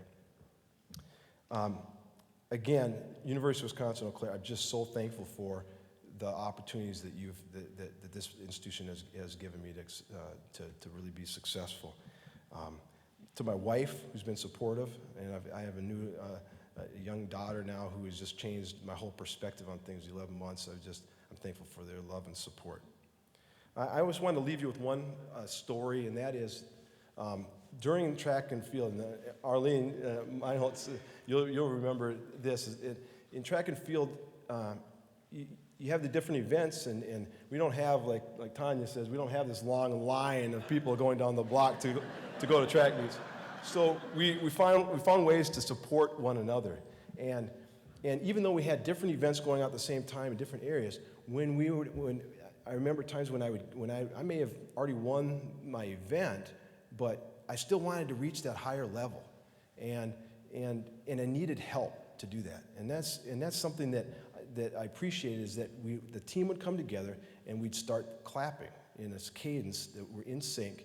It would progressively get faster and faster, and then it would slow back down again, and you felt like, people would form a chute, and you'd run through that chute and you jump over the bar and to get to that next level. And I think that so many of the people in my life are like that. They're doing their other different events, but when they can, they come in and they support you and are willing to give what they can to help support you and get you over the bar to another level, even if it's just a PR. And so I think that that's something that we need to do collectively for others, especially young people in our urban settings who do not always have the support that they need to really excel. So I encourage myself and all of us here to get involved with mentoring young people and really giving that support, similar to what the Hulls gave to me in Vance and my parents and others. So again, I want to thank you for this honor, and I appreciate it very much.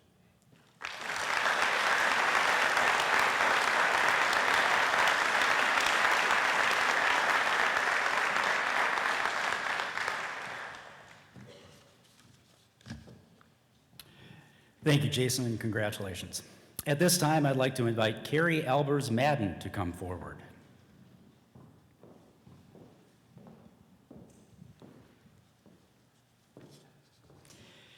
Do you know what consistency is? Have you ever heard a coach say about an athlete who has a good performance followed by a bad performance that they just want some consistency from the athlete? Well, I'd like to present a model of consistency in Carrie Albers-Madden. A 1 and 3 meter diver, Carrie was an 8-time All-American because in 4 national meets, she placed either 2nd, 3rd, or 4th on both boards every year. That's amazing considering how subjectively diving can be judged compared to the swim events. Her performances helped the Blue Gulls finish among the top 5 teams at nationals each of her seasons. It was no different in the conference meets, where Carrie also finished among the top 4 finishers every year on both boards. In conference, she claimed 4 gold medals and 2 runner-up finishes, helping the Blue Golds to 4 straight team championships. Her accomplishments as a Blue Gold landed her a spot on the conference's all-centennial team last year. Carrie's desire to help others is demonstrated in her position as a special education teacher in the Somerset, Wisconsin School District after beginning her career in special education in the West Salem School District. She's also spent 8 seasons coaching aspiring middle and high school divers. In the midst of this teaching and coaching, Carrie took 7 years out to be a stay-at-home mom to her 2 boys. Ladies and gentlemen, it is with pleasure that I congratulate and present Carrie Albers-Madden as a new inductee into the Blue Gold Hall of Fame.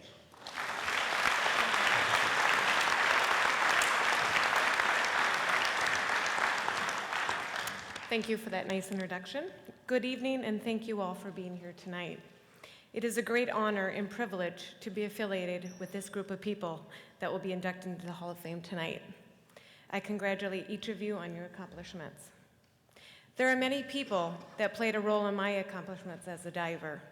First and foremost, I thank the Lord Jesus for giving me the ability to dive and source of strength to endure and persevere into the athlete I became. I thank my coaches, Tom Pryor and Joe Fisher. They always created an environment where success was inevitable and instilling discipline and standards for all athletes to observe and to commit to. Many talented and successful swimmers and divers were developed over the years while Tom and Joe were coaching at UW-Eau. Joe was not only a brilliant in diving technique, but also had a way of making practice fun and rewarding, where I looked forward to coming to practice each day. I thank my teammates who helped create all my fabulous memories and challenged and encouraged me to become better every year.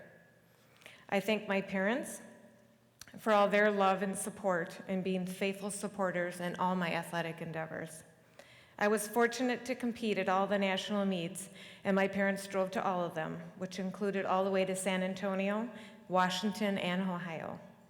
Their commitment, values, discipline, and work ethic will forever be instilled in me. These values contributed not only to my success in athletics, but as a teacher, mother, and wife. They prayed for me and encouraged me all through my years in athletics. I also thank my husband and my 2 boys, Ty and Cade, and my sister Tammy for coming and supporting me today. I have many wonderful memories during my time in Eau Claire. However, the finest memories were definitely time spent on the swimming and diving team. Training trips to Hawaii, diving fundraiser performances, swim parties, swim meets are just a few of the moments that I will remember and treasure.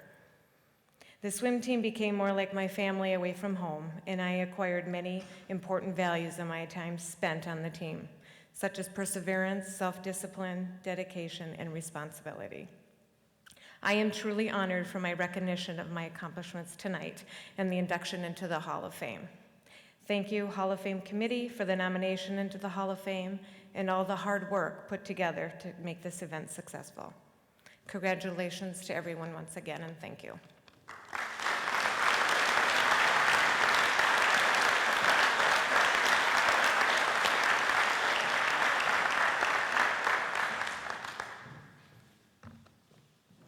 Thank you, Carrie, and congratulations.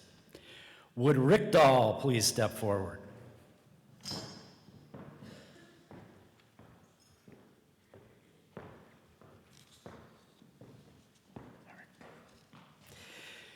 Do you know why Rick Dahl had 392 assists as a Blue Gold basketball player? He played with the school's all-time leading scorer, Tony Carr, and 2-time first-team All-American Chester Smith. Do you know why Rick Dahl only scored 1,074 career points? Because he played with Tony Carr and Chester Smith. In addition, he played without the benefit of the three-point shot. He was a guard who shot an amazing 52% from the field. The school record for shooting percentage is held by a post player, of course, all those layups and dunks they get around the basket. Rick hit 52%, most from outside.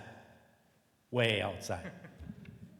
When the Blue Golds were in their heyday of basketball domination under Hall of Fame coach Ken Anderson, Rick Dahl stepped off the court at nearby Altoona High School and became the starting guard as a freshman. He would have started every game for 4 years except for an injury that he suffered as a senior. That cost him 2 games of sitting out and 2 more games of playing off the bench. He started 114 of 116 career games. I can say it was a personal and professional honor to be courtside as a reporter covering Rick's entire career as a Blue Gold. He was indeed special. Probably the most prestigious award Rick received during his Blue Gold playing days was his selection as the NAIA's Liston Award during the 1983-84 season. That award goes annually to the outstanding junior student athlete in the entire NAIA, which at the time involved more than 500 schools. A marketing major at UW-Eau Claire, it's not surprising that Rick's basketball and academic success has led to more success in his professional career. In 1991, he started a company called Metrolift. He's owner and president of the largest independent aerial lift and mobile construction equipment rental company in the Chicago area. Metrolift has 45 employees. Ladies and gentlemen, it is with distinct pleasure that I congratulate and present Rick Dahl as a new inductee into the Blue Gold Hall of Fame.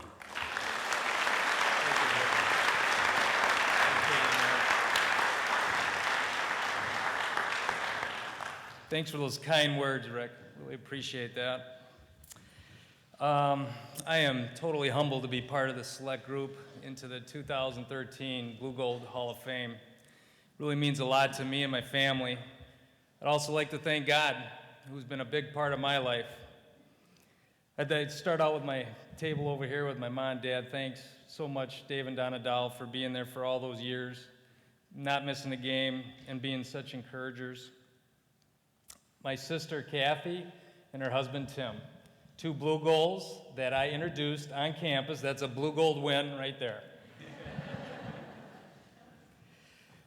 Some friends of our family, the Lundys and the Popes, the bleacher time you guys spent, and you're just such a big part of our family. And Woody Wall and Mary. Man, what a walking stat machine. I just enjoy sitting down and talking to you and talk sports, Woody. Thank you for joining us tonight. When Tim Peterman called me the first time and he said, Rick, you may want to come up with a few people to invite, I mentioned Ron Buckshot, as I said to Tim, and Mike Sullivan. What a great night to see you guys get acknowledgement. I really appreciate the ink, Buckshot, when I was in high school and college. And Sully, I say to you, the road trips we had on that bus going from, okay, I won't say anymore. But your sense of humor and just who you are kept things light. Also have to give you some props for my nickname, Too Small Doll. I still have competitors occasionally call me and refer to me as Too Small. Also want to acknowledge my beautiful wife, Sabina. I have one daughter here, Paige. My other daughter's back home in Chicago celebrating homecoming. But I just want to tell you a quick story about my family. We're Blue Golds. We've been true blue for so long. I brought the girls back home 4 years ago for Coach Anderson's reunion. His basketball player reunion. And I took the girls on the lower campus tour of this beautiful, beautiful institution.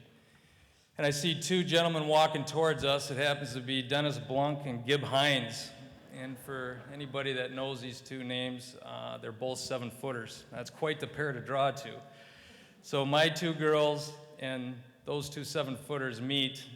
My girls' eyes are like this, their jaws are dropping.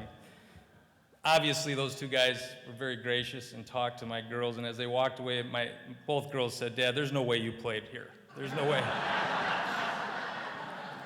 There's no way. And I think one of them actually said too small. Thanks again, Sully.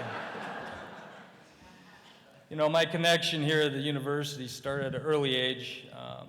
As Rick mentioned, I grew up on the southeast corner of Eau Claire in a town called Altoona. It's a town of about 5,000. My graduating class was 79. I used to listen to the great Blue Gold players in the mid-'70s.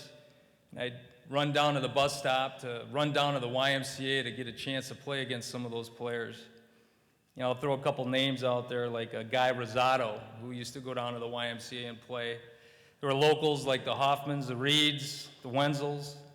There's even a national championship winner there, Gary Rosenberger, for anybody who's a historian here. He went on the Marquette 70s national team. So this is where my competitive juices got stoked. I mean, I'm playing against some of the best down there at the Y. I'd leave the Y, go home, and across the street was another WSUC star, Mike Devaney, who happened to be my cousin. And he was a 6'3" guard, if you could call it a guard. But he used to bang on me pretty hard after I'd play at the Y. Mike actually, I think, led the WSC in scoring in, 1 year. The next part is the organized basketball. And I have such a blue-gold connection there. Greg Mouse Bement was my freshman high school basketball coach, and he was an alumni here. And his way of coaching was this: Rick, if you have the ball and you cross half court, shoot it. Do not pass. Freshman year, I got a few shots off and caught the attention of another blue gold here tonight, Jim Martell, and his wife Linda's here. And I don't know, I'm waving out there, but Jim, there you are. Coach Jim Martell was my high school coach at Altoona, and I just remember you teaching me the mechanics of basketball, how to set picks, even listen to you a little bit about playing defense. But I do remember this, Coach, all the practices and after practices where we played horse. And you were one of the purest shooters I have ever been around. I don't think you ever beat me, though, did you? We could talk later about that. From organized basketball, I caught some attention with some recruiters, but there was nowhere else I was going. Coach Anderson, when he called me, and he goes, hello, this is Coach Anderson. Rick, we'd like to make you a blue gold. You know, obviously he had me at hello. It was just a great, great time of life there when the coach called. When I committed and I said I'm going to get after this up here at the university, I snuck out of baseball practice so I could play some pickup ball on the big court, my first time on the court. I probably got 2 dribbles off, was picked clean. As I chased the gentleman who stole the ball from me, I fell on my face. The ball went through the hoop. It hit me in the head. I rolled over to have a very charismatic, outspoken guard for Coach Anderson's team named Johnny Washington stand over me and say, nickel, dime, quarter, there's no change here. I don't know what that meant, but I sure felt that I needed to pick it up. You know, I could talk about wins and losses, you know, certain stories about the competition. But the 2 things that really I take home are the summers here. When Coach Anderson had his basketball camp going, the old Blue Goals, new Blue Goals, the recruits, they would all come in and play. And I'm going to throw some names out there like Mike Morgan, Bob Coonan, Paul Mariachi, Kriegs is over there, 2 guys over on the table. Frank Shady, all these guys, Jeff Healy, I could go on, and of course, Coach Martell. Boy, we just, the mental toughness and the competition and the striving for excellence that came out of those summer basketball games has parlayed into what I do for a living. We take those same principles that I've learned in the classroom and the experience in the battles of practice and the regular season games and coaches disciplined, you know, times during those practices to be a competitor. And what I did in the classroom and in those practices is parlayed into MetroLift today. I'm the coach of 45, and we do still look at the rankings. You know, I remember coaches say, hey, we're ranked in the top 10 or the top 5. Our company right now is ranked in the top 100 in our industry. And every week I say the same thing. Hey, we're in the top, we're 99, we're 98, we're going to shoot to get better. And we strive to get better each and every time. Coach, I can't walk off this podium without thanking you, Coach Anderson. You know, you gave a small town kid like myself a shot to play at the highest level. You know, I was in a meeting the other day and someone said, man, you have the look. And I got that from my family the other day. Man, you really have the look. And I go, Coach, where do you think I got that look from? It does work sometimes in business. Well, I would close in saying this. The playbook has passed from high school to college, and now I follow a different coach. Years ago, I gave my life to Jesus, and his playbook is the Bible. And I use that playbook now, and it guides me each and every day. I wanted to share that with you. And thank you for this award, and God bless you.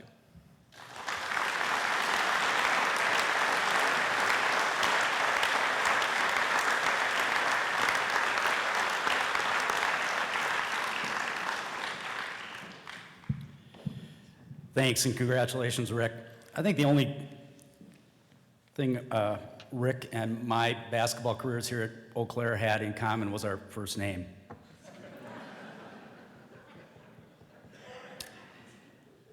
Would Marilyn Scrivseth please step forward?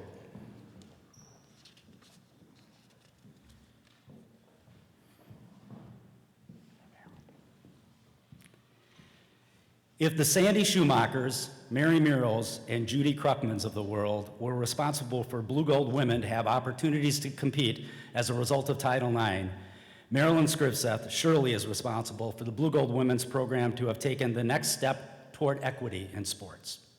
Under Marilyn, the women's program at UW-EC became the standard for women's programs around the league, winning 5 all-sports championships from 1994 to 2000. She became one of only a handful of women to direct a combined men's and women's athletics program, serving as the UW-EC Director of Athletics from 1996 to 2002 after leading the women's program for 12 years.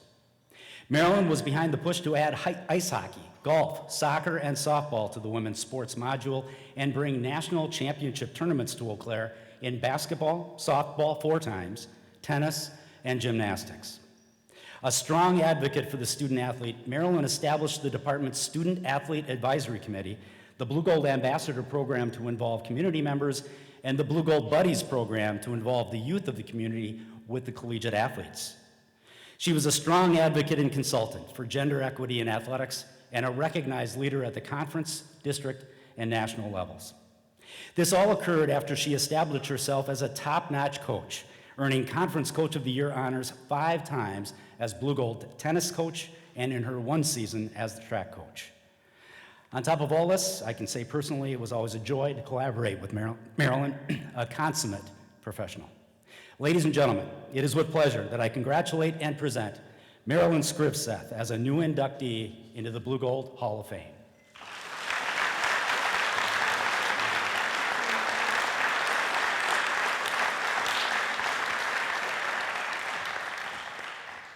I was well prepared for this night, at least I thought I was until I walked in here and saw so many friends, past athletes, that surprised me here tonight.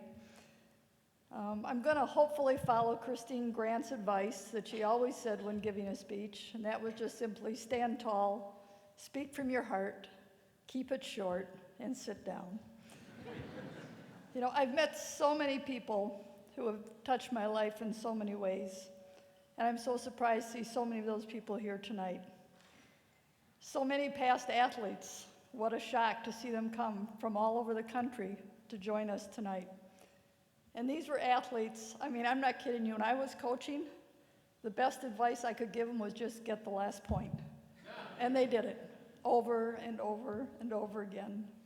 So many coaches, teachers, support staff, administrators, members of the media, Woody, the first radio contract for women's basketball, so many boosters, Blue Gold ambassadors like Jim Mueller, and just a bumper crop of great friends.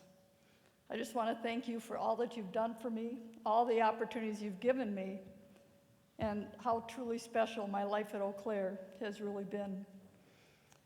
You know, it's hard to believe that it was just 25 years ago in the Aid Olson edition, a brand new building at the time, I was fortunate to induct our very first class of women athletes, of which Judy Kruckman was a part of that class. Amazing how fast those 25 years have gone. The fact that I'm here today, though, reminds me of just how fortunate I am. And I didn't know so many of my players would be here, so this will be a surprise.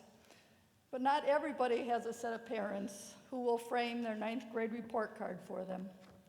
and present it to them as a gift when I got my master's degree. And you'll be pleased to know that I got a C- in English, a D- in algebra, a C+ in social studies, a C in science, a C in French, a B- in health, and I'm trying to think, oh, I did get a B in physical education. But what was really most impressive and why they framed it was the comment of a teacher who said I showed excellent improvement.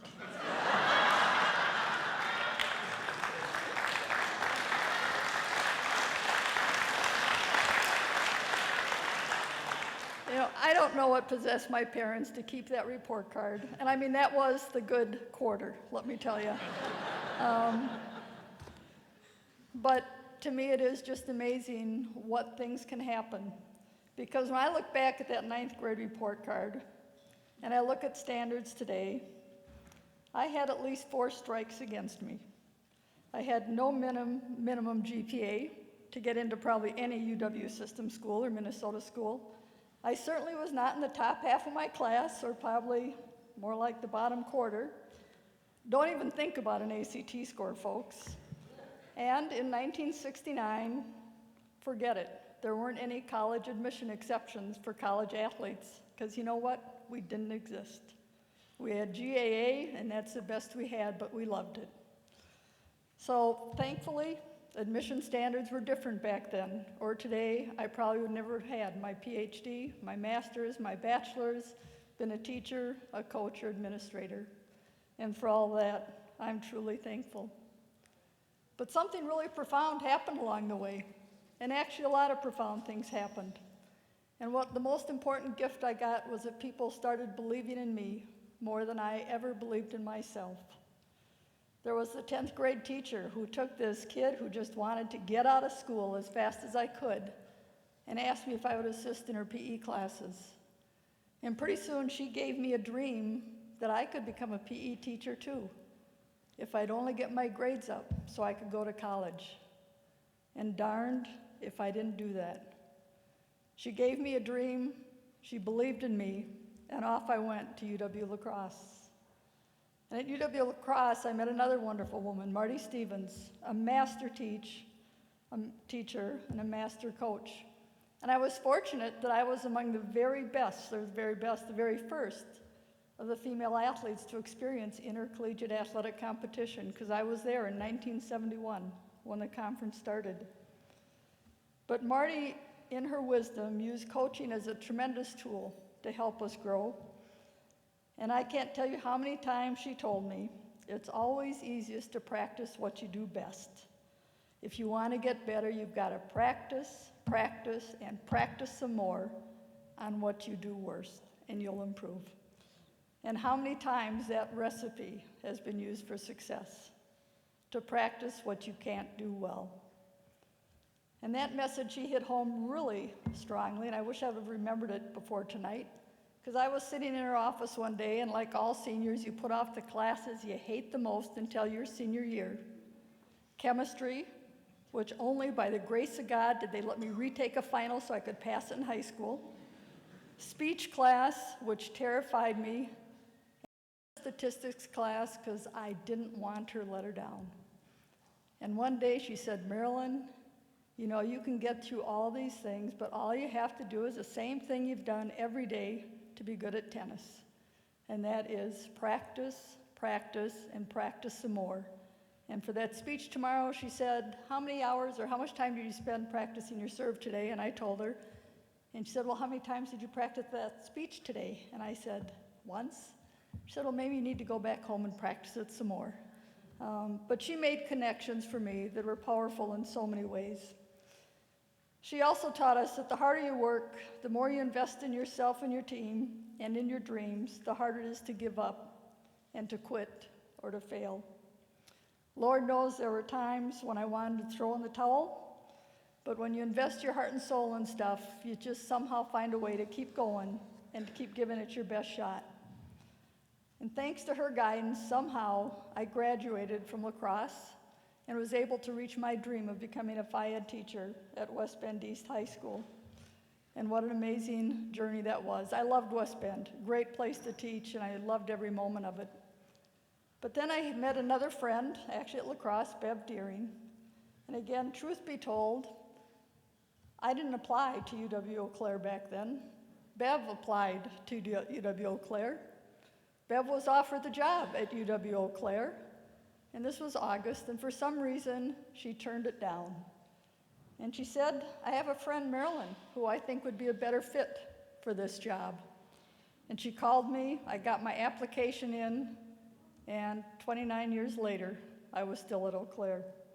So Bev, she's out in Pennsylvania someplace, I have to thank her for always making that wise decision to turn the job down. But at UW-Eau Claire, I was fortunate to have so many wonderful and powerful and brilliant leaders and mentors. Judy Crookman, Steve Kurth, Larry Schnack, Marge Smelster, Rod Johnson. I mean, the list can go on and on. They gave me so many opportunities to do so many different things at here that I will always be thankful.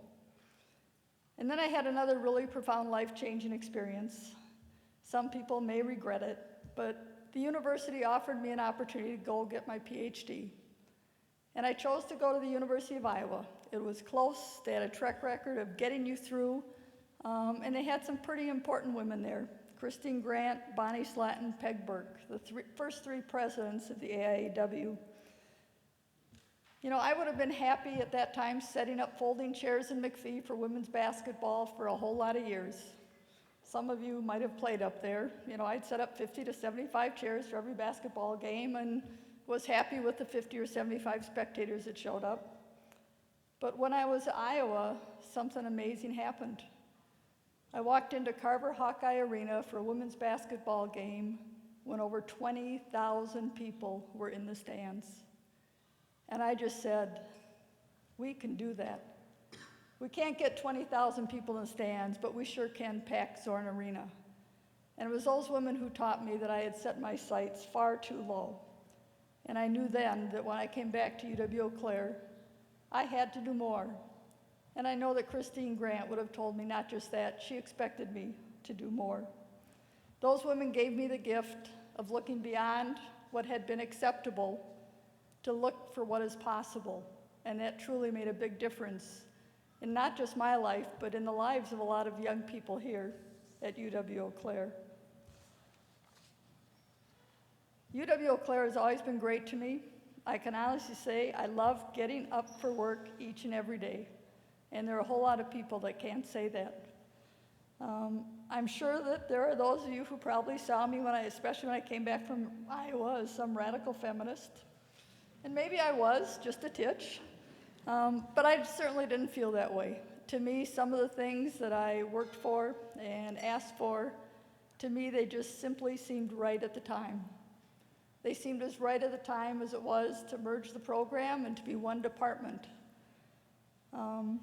You know, as coaches, administrators, players, we've had so many exciting times together. We've had great wins. We've had exciting finishes. We've had memorable moments. We've had some tough times during budget cuts, during the death of a coach or Jeff Oliphant, things that, you know, I didn't think I'd have the strength to deal with. But we got through all of that. We enjoyed it all because of this tremendous Blue Gold family that was always there for me. And I'm always so thankful for. And there's another group I've got to thank, and that's my family. You know, my sister sewed tennis uniforms for I don't know how many years, so the tennis teams I coached could feel like a team. My family would always come to Eau Claire for Thanksgiving, so I would have enough workers to staff the concession stands. And they still remember Jim's blue suede shoes and always ask about them.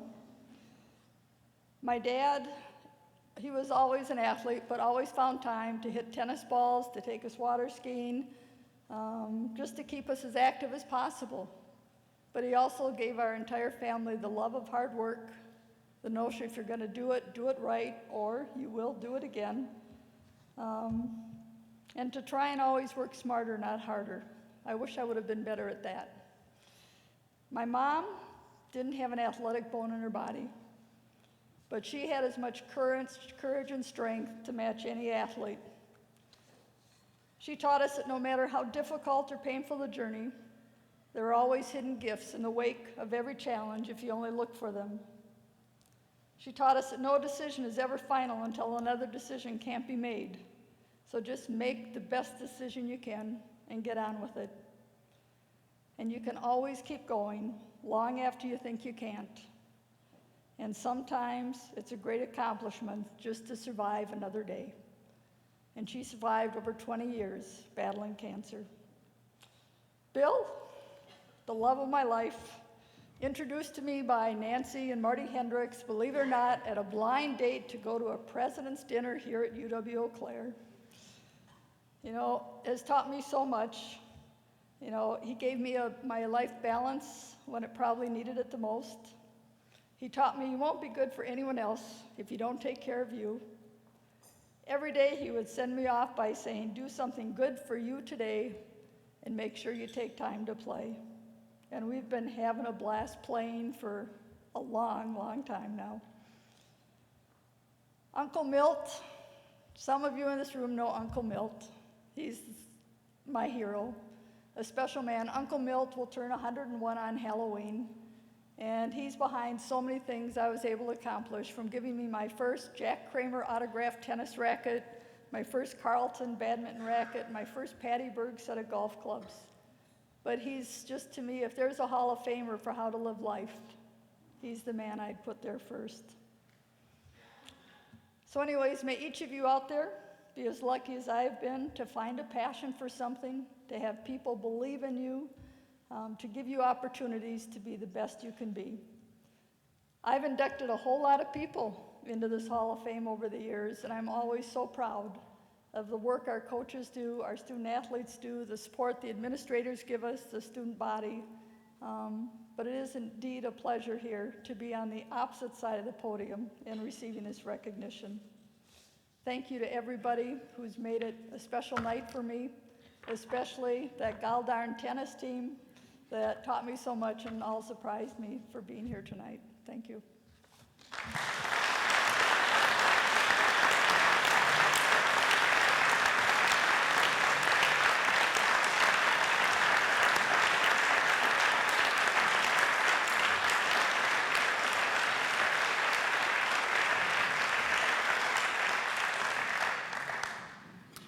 Thank you, Marilyn, and again, congratulations. And congratulations to all our inductees. It's been a real honor for me to be with you again tonight.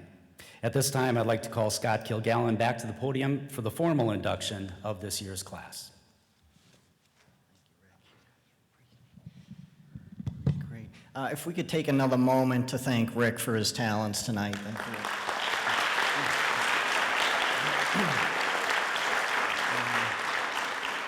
And Rick, you're hired for next year, so.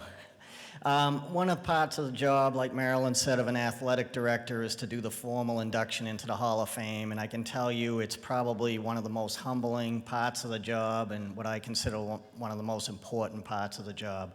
So I'd ask all of you to please stand. Sorry, Coach, we'll be right with you, man. As Director of Athletics at the University of Wisconsin-Eau Claire, it is indeed an honor and a great privilege to formally induct you into the Blue Gold Hall of Fame. Ladies and gentlemen, class of 2013 Hall of Fame.